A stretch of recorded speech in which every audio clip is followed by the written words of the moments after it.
Rejoice, Wei Wuxian is dead! Those are some pretty harsh words to introduce the hero of our story, and yet the intrigue is immediate. Who is Wei Wuxian?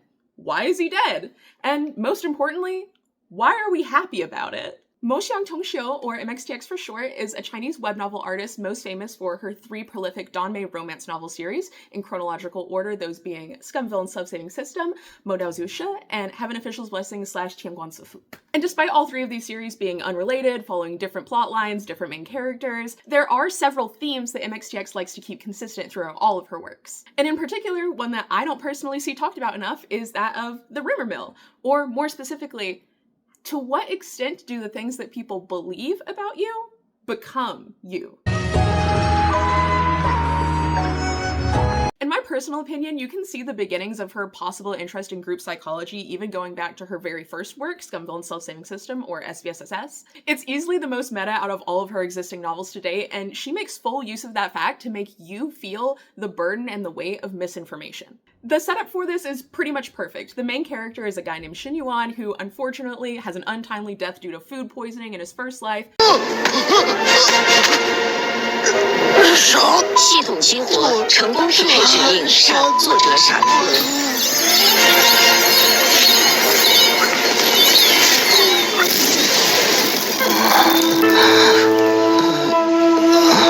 Following which he basically gets isekai'd and wakes up in the body of his least favorite web novel's antagonist, Shinjo. 人渣反派沈清修，武器修雅剑，原始逼格一把。沈清修，怎么会成反派呢？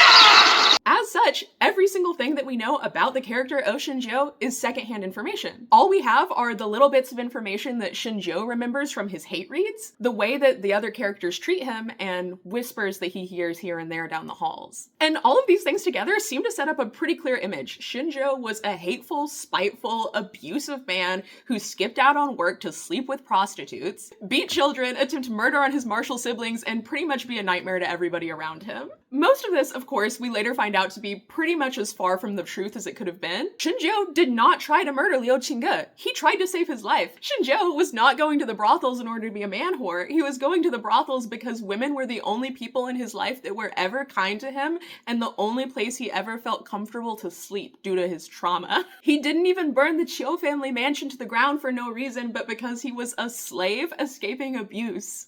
And yet the truth of these things did not change the way that he was able to live his life. People saw him as a spiteful, abusive person, and he ultimately became a spiteful, abusive person. Every single opportunity and turn that he had to try and do a good thing, and did try to do a good thing, it was proven to him that it didn't matter and no one would believe that he was trying to do a good thing anyways. Why put forth the effort into trying to prove them wrong? The message in itself isn't anything crazy, like, yeah, you shouldn't just assume that people are evil. But what makes the execution interesting in the case of SVSSS is the way that it makes the reader guilty of participating. By the time that Shin Yuan ends up in the water prison being tried for all of these crimes that Shinjo has been accused of, we are all on 100% on his side. We're like, damn, he's taken the fall for all of this shit that Shinjo did. Only for us to get hit with the flashback scene where we find out that pretty much all of that was fake, and then we realize that there actually isn't a very big difference between the two situations. The original Shinjo was held in the water prison for crimes that he was mostly innocent of, and so is Shin Yuan. And the only reason that they end up not meeting the same fate is that Shin Yuan had people to believe in him and Shinjo didn't. Even with crossover characters like Yue Qingyuan that actually did try to free the original Shinjo from the water prison, he didn't even do it because he thought that he was innocent. He did it because he felt bad. Which is exactly part of Shinjo's beef with him in the first place, but we won't get into that today. And just to be clear, this is not to say that it's okay that Shinjo turned out the way that he did because of all of these things. Like, he was still incredibly abusive to Luo Binghe. But rather, it does feel like MXTX is trying to make somewhat of a point of asking the question, what did we expect? If we treat the guy like he's gonna be heartless, can we act surprised when he turns out to be heartless? And if you want to see the same effect but in reverse, you need look no further than Luo Binghe. In the final climactic moment of SVSSS, we basically get this moment where we can kind of see the branching path lines, where Luo Binghe is either going to continue down the same road and become a very similar person to the original Pride Immortal Demon Wei Luo Binghe, Or we'll see if Shin Xingqiu's influence really changed him. And one of the major points that all of this centers around is Luo Binghe's belief that his mother never wanted him and never loved him. When Shen Yuan proves that that's false, it proves to Luo Binghe that he always has been somebody capable and deserving of receiving love, therefore allowing him to accept Shen Yuan's love, beautiful relationship, yada yada yada. Of course, we all know that he was the same person whether the answer was yes or no, and equally as loved and deserving of love by Shen Yuan, yes or no. At the same time, the burden of the truth ensures that he cannot stay the same person once the answer is decided. His beliefs and the things that people believe about him change him. Just like that. Now, all of that's well and good. Vet your sources, believe people, give people a chance. Great. It's a great message and she executes it well. But if you ask my opinion, where things get really interesting is Modao Zushi. SPSS, of course, is the series with the most openly meta characteristics. I would actually propose that MDZS has a more meta involvement in the reader to the story. While SPSS encourages us to a rumor mill and invites us to believe in it, we are largely expected to take everything we hear at face value. In MDZS, on the other hand, we are invited to do something even more dangerous, which is to speculate. At every possible turn right from the jump in MDZS, we are fed little half-truths, scraps of information, and all around more than a little bit of ominous foreshadowing. Within the first chapter alone, we are hit with a dozen questions, not just about Wei Wuxian, but about this new body that he's inhabiting, kind of similarly to Shen Yuan. And we're fed this whole litany of information about Mo Xuanyu and about how maybe he is crazy, maybe he's faking being crazy, was he gay, was he not gay, was he talented, was he untalented? And every single source for every single bit of that information is entirely unreliable, mostly being his estranged family that hates him, or in one case, Jinling, who is estranged family who hates him. The entire chapter is littered with information, but none of it has any connecting pieces. And right off the bat, the reader can't help but theorize at every turn. And this exact speculating behavior is encouraged at pretty much every opportunity throughout the entire rest of the novel. But my personal favorite, and I think the easiest to lay out example, is the relationship between Jiang Fengmian and Madame Yu. 三娘，欲速则不得。 The tea in every single aspect of all of these people's lives is absolutely scalding. Did Jiang Fengmian actually cheat on his wife? Is Wei Wuxian his son? Did he ever actually love Madame Yu? Does Madame Yu love him? Are they in a purely political relationship? How does he actually feel about Jiang Cheng? We can extrapolate as much as we want based on the little things we do know about his character. You'll find plenty of people saying that Jiang Fengmian would have never cheated on Madame Yu and he loves Jiang Cheng because he's a nice guy. And you'll find just as many people looking at the exact same information and going, no, he ignored his son, he neglected Jiang Cheng, he was weird with Wei Wuxian. And we watch all of this play out with the characters, but the narrative itself never confirms any of it. All of the little bits of contradictory evidence to one another are sprinkled in like breadcrumbs just to encourage you, give you a little to go, I wonder if I could know more about that. This book instigates, y'all. And the place that it instigates the most is Madame Yu's name. Why is she the only clan leader's wife that insists on going by her original family name and what is still her current name instead of being Madame of the clan that she is actually Madame of? So it's true that historically Chinese women did not change their name when they got married. So Madame Yu, or Yu Ziyuan, is still Yu Ziyuan.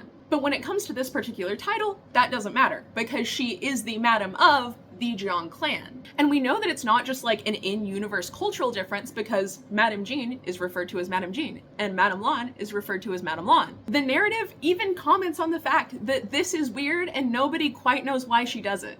But then it just kind of leaves it at that, which leaves you as the reader to wonder, well, why does she do it? Maybe it was like an entirely political relationship and this is some kind of stand that she's taking to show that she never really wanted to be a part of this family. Maybe it's just her being a dick to Jiang Fengmian, or maybe it's because she's a really, really famous cultivator and her name already held a lot of weight. Maybe it's all three, but when you take that information and you combine it with the other information that you know about how there are rumors about Wei Wuxian's parentage and about Jiang Fengmian and her relationship, it starts to feel almost a little bit scandalous, even though we don't actually know anything that would actually make it scandalous. We don't even know any of the other characters' opinions about the fact that she does that. MXTX just dropped the lore that it was a weird thing she does and said, think about it. Half the information that we get fed throughout the course of MDZS, we are fed a complementing, completely contradictory piece of information to go along with it. And by doing this, MXTX makes it so that we, instead of just listening and believing to the rumors, we create our own.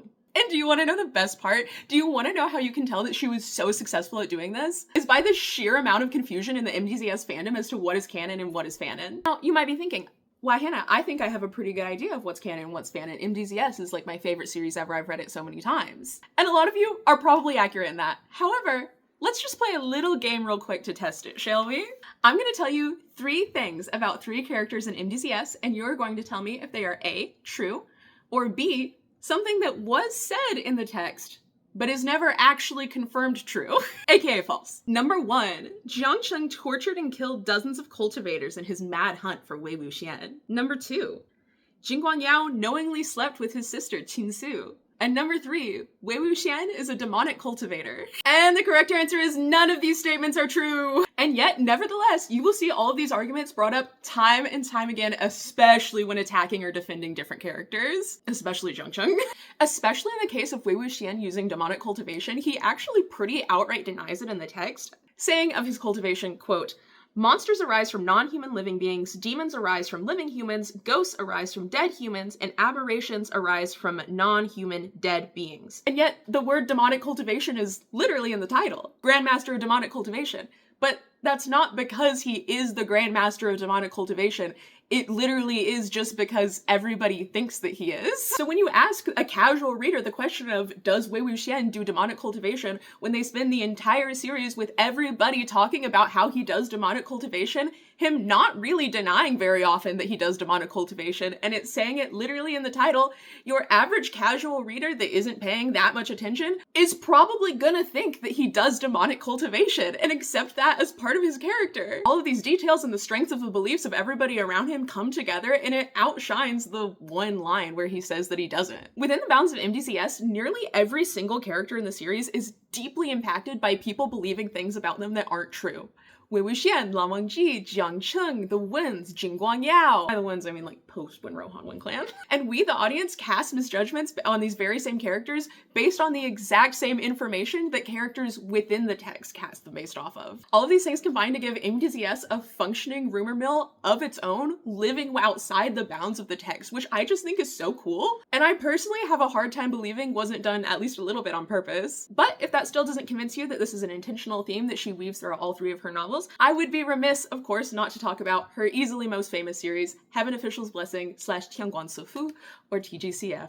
While TGCF kind of takes a step back when it comes to encouraging like audience speculation, TGCF is a series about belief, and it takes exploring that and the concept of how that works when it comes to rumors to the extreme. From even the most pathetic of characters like Qu Rong to the most beloved like Hua Cheng, every character in Heaven Official's Blessing is fighting against their public perception to varying degrees of success. And MXTX takes full use of the fantastical setting of this story and the fantastical nature of gods to explore the concept. To explore the question, how much are you what people believe you are? Not just one, but 2 separate characters in TGCF have physical changes and physical forms and impacts on their abilities that are determined entirely by the way that their believers believe in them. For Ling Wen, it's a case of sexism. For Shi Qingxuan, it's a case of just overall romanticization and deciding what they think would be a better story. In both cases, not just their physical forms, but their spiritual powers are entirely dependent on the way that their believers believe in them. And this applies to some extent to all of the gods in the series. A god is only as strong as the strength of their believers. And yeah, of course, it's a fantasy series. You can do whatever you want with it. But she does apply this concept even to the non-godly characters. Hua Cheng in particular feels pretty pointed. Everyone around him believed that he was cursed, villagers believed that he was a demon, and he became a demon. Every single good and wonderful thing that happens over the 1 million something words of TGCF happens because people chose to put their belief in the right person. And nearly every tragedy happens because somebody did the opposite. The series takes the very concept of belief and elevates it to the highest stakes possible: belief in the gods. In a way, thematically, it almost feels like MDZS asked the question, what should we do when rumors get out of hand? And TGCF answered, we should believe in people. Just a little disclaimer to be clear, I have never seen MXTX speak on the subject of group psychology or anything like that. I don't claim to know any of her thoughts or intentions. The most direct, similar statements that I can find from her is she talks a lot about the importance of relationships and like the relationships between people and how she wants those to be expressed throughout her series, which is a similar vein, but definitely not the same thing that I'm saying. That being said, I think it's lovely whether intentional or not. The importance of love and belief takes center stage in pretty much everything she writes. It's positive and refreshing, and I love the way that she chooses to express them. Everything said in this video is only my own interpretation and understanding as a white American with a very passing understanding of Mandarin and Chinese culture, but a very big love of novels and reading and literary interpretation. So if there's anything I missed out on, either because of translation issues or cultural differences or just because I'm a little bit stupid, let me know. I am super, super far from perfect. And rejoice! This is my first ever YouTube video! I hope I did an entertaining enough job to start, and I will improve in the future, or at least I'll try to. And maybe someday I'll be able to have a more in-depth video on this topic, or others like it. I already have my next video locked and loaded, and it's going to be entirely about my favorite MXTX novel, Scum Villain Self-Saving System, particularly about SVSSS and antagonists. So if you want to hear me talk even more, and especially about that subject, please follow below. All my socials will be on screen right here. And thank you for watching. Bye-bye.